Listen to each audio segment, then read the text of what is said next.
সরকারের অবস্থান একেবারেই পরিষ্কার, স্ফটিকের মতো পরিষ্কার যে 7 জন মুক্তিযোদ্ধার সন্তান যারা মামলা করেছে সরকারের সিদ্ধান্তের বিরুদ্ধে, এখন যখন নিজেরাই তাদের প্রতিনিধি, তাদের আইনজীবী কোর্টে প্রতিনিধিত্ব করবে, তাদের কথা নিশ্চয় শুনবে।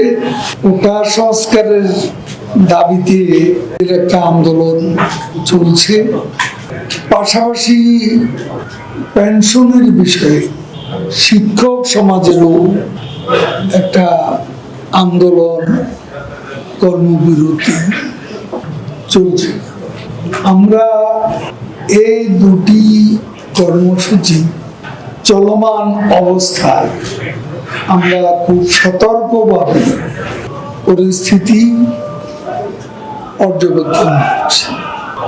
আমরা যতটুকু জানি কোটা সংস্কার বিরোধী যে আন্দোলন শিক্ষার্থীরা করছে, তারা, আমি যতটুকু জেনেছি, আজকে তাদের নির্ধারিত কোনো কর্মসূচি নেই। সেজন্য আমি তাদের ধন্যবাদ দেব।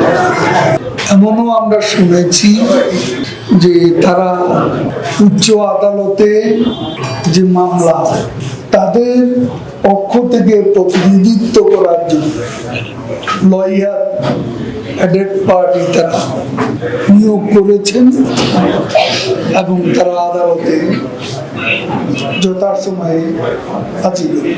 এটাও আমি মনে করি একটা যৌক্তিক সিদ্ধান্ত, এই জন্য আমি তাদের ধন্যবাদ জানাই। তবে আমাদের অবস্থান অত্যন্ত পরিষ্কার। আমাদের প্রধানমন্ত্রী 2018 সালে একটা পরিপত্র জারি করে তখন যে কোটা মুক্ত সিদ্ধান্ত নিয়েছেন, সেই সিদ্ধান্ত অনুযায়ী এতদিন সরকারি কার্যক্রম পরিচালিত হচ্ছে। এরই মধ্যে মুক্তিযোদ্ধা সন্তানদের সম্ভবত 7 জন একটা মামলা করেন মুক্তিযোদ্ধা কোর্টের বিষয়ে, এবং কোর্ট, হাইকোর্ট একটা রায় দিল। এই রায়ের বিরুদ্ধে সরকার পক্ষ অ্যাপিল বিভাগে চেম্বার জজ থেকে অ্যাপেলেট ডিভিশন নিয়ম অনুযায়ী এটা অ্যাপিল হয়েছে। ফুল কোর্টে আমরা আশা করছি শীঘ্রই শুনানি হবে।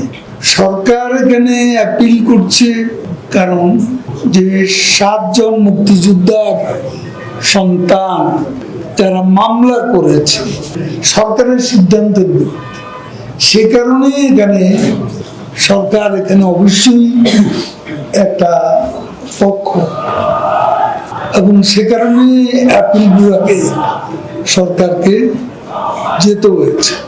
সরকারের অবস্থান একেবারেই পরিষ্কার, স্ফটিকের মতো পরিষ্কার।